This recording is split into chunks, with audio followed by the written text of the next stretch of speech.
குல வழக்கங்கள். உண்மையில் வழக்கங்கள் மாம்பழத்தின் சுவைக்கு இணையானதே. பிஞ்சாக இருக்கும் வேளையில் கசப்பான சுவையை நல்கும்.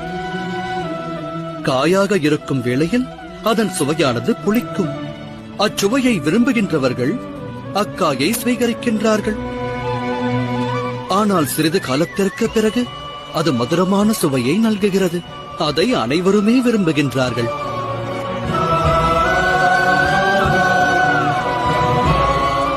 ஆனால் குறிப்பிட்ட காலத்திற்கு பிறகு அந்த கனி அழுகத் துவங்கும். அதிலிருந்து துர்மணம் வீசும் கங்கை மைந்தரே, அதை உண்பவர்கள் நோய்வாய்ப்படுவார்கள். முடிவில் அக்கனி எவருக்கும் பயன்படாத நிலையை அடைகின்றது. அனைவரும் அதை புறக்கணிப்பார்கள். நான் வழக்கத்திற்கு விரோதமானவன் அல்ல கங்கை மைந்தரே.